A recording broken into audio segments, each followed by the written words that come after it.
नमस्कार दोस्तों। वह प्रॉपर्टी एक्ट 2013 का जिक्र करते हुए पूर्व पत्रकार पुष्पेंद्र कुलश्रेष्ठ ने कहा कि इसका एक प्रावधान आर्टिकल 40 बेहद खतरनाक है। यह को बोर्ड का यह अधिकार देता है कि बोर्ड के 2 सदस्य को देश में कहीं भी यह लगे कि कोई संपत्ति पहले वक्त की थी वह उसे अपने कब्जे में ले सकता है। बीते 1 दशक में देश में इस कानून के माध्यम से सरकारी जमीनों को कब्जाने का काम हो रहा है। इलाहाबाद में चंद्रशेखर आजाद अल्फ्रेड पार्क का हवाला देते हुए उन्होंने कहा कि कोरोना काल में पार्क में मस्जिद, मजार और दूसरे निर्माण हो गए। मामला जानकारी में आया तो टीम के एक सदस्य विष्णु शंकर जैन ने हाई कोर्ट में पिटीशन डाली। हाई कोर्ट ने यूपी सरकार से जवाब मांगा है। इस मामले में वह बोर्ड का दावा है कि यह जमीन उसकी है। आंध्र प्रदेश के एक जज के हवाले से उन्होंने कहा कि जज के मुताबिक देश में सबसे ज्यादा जमीन रेलवे के पास है, उसके बाद डिफेंस और फिर वह बोर्ड के पास जमीन का कब्जा है। आए दिन मामले सामने आते हैं। जब अचानक मजारें अस्तित्व में आ रही है तो दिल्ली के संजय गांधी उद्यान में भी मजार का मामला सामने आया है। उन्होंने कहा कि इस एक्ट के बाद से सरकारी जमीन घेरने का सिलसिला देश भर में चल रहा है। 2005 में बनी सच्चर कमेटी के अस्तित्व पर सवाल उठाते हुए कहा कि यह कमेटी संवैधानिक नहीं है, इस पर राष्ट्रपति ने हस्ताक्षर ही नहीं किए हैं और 2006 से इसके बहाने हजारों करोड़ रुपए मुसलमानों के अपलिफ्टमेंट के नाम पर खर्च हो रहे हैं। उन्होंने अल्पसंख्यक आयोग पर भी सवाल उठाते हुए उसके दुरुपयोग की बात कही है।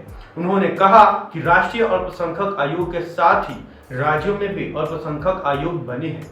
अल्पसंख्यकों को दोनों आयोग से आर्थिक सहायता दी जा रही है। अल्पसंख्यक होने की क्राइटेरिया को लेकर सरकार के पास कोई नीति नहीं है। यह बात सरकार ने एक आईटीआई में मानी है। संयुक्त राष्ट्र संघ ने अल्पसंख्यक की जो परिभाषा तय की है उसके मुताबिक कुल आबादी का 1.5% आबादी वाले लोगों को ही अल्पसंख्यक माना जा सकता है। दुर्भाग्यपूर्ण यह है कि कश्मीर, पंजाब, लक्षद्वीप, मेघालय, मणिपुर, नागालैंड समेत जिन 9 राज्यों में हिंदू अल्पसंख्यक है उन्हें इसका लाभ नहीं दिया जा रहा है। प्लेसेस ऑफ वर्शिप एक्ट भी इसी तरह का कानून है। देश भर के 30,000 मंदिरों से हिंदुओं का दावा इस बिना पर खारिज कर दिया गया है।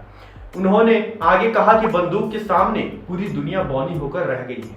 अमेरिका के 9/11 का जिक्र करते हुए कहा कि अफगानिस्तान प्रकरण के बाद एक ही संदेश गया कि बंदूक उठाकर लड़ते रहोगे, फिर एक दिन दुनिया तुम्हें मान्यता देगी। अशिक्षा और गरीबी का आतंक से कोई रिश्ता नहीं है। कई ऐसे मामले हैं जहां पढ़े लिखे मुसलमान आतंक का पर्याय बने हैं। रोहिंग्या और बांग्लादेशी मुसलमानों का मामला सामने रखते हुए उन्होंने कहा कि उन पक्ष को रखने के लिए 3 पूर्व कानून मंत्री समेत एक पूरी टीम कोर्ट में खड़ी होती है। कोर्ट में इसका बड़ा महत्व होता है। अंग्रेजों ने वर्ष 1921 में वह बोर्ड का गठन किया था। पहले 1956 और फिर 1995 में इसमें संशोधन हुए। वर्ष 2013 में संसद ने वह प्रॉपर्टी एक्ट 2013 को पारित किया। इसका एक प्रावधान सेक्शन 40 बेहद खतरनाक है। इसके मुताबिक बोर्ड के कोई 2 लोग चाहे तो देश भर में किसी भी संपत्ति को वक्फ की संपत्ति बता सकते हैं। इसके लिए उन्हें कोई साक्ष्य देने की जरूरत नहीं है। दोनों सदस्य जिला मजिस्ट्रेट या किसी भी जिम्मेदार अधिकारी को 24 से 72 घंटे में उसे खाली करने का आदेश दे सकते हैं। ऐसी सूरत में पूरी मशीनरी को उस आदेश पर अमल करना होगा। हाई कोर्ट में ऐसे मामले की सुनवाई नहीं हो सकती है। पीड़ित को इस पिटीशन लेकर वक्फ बोर्ड के ट्रिब्यूनल में जाना होगा।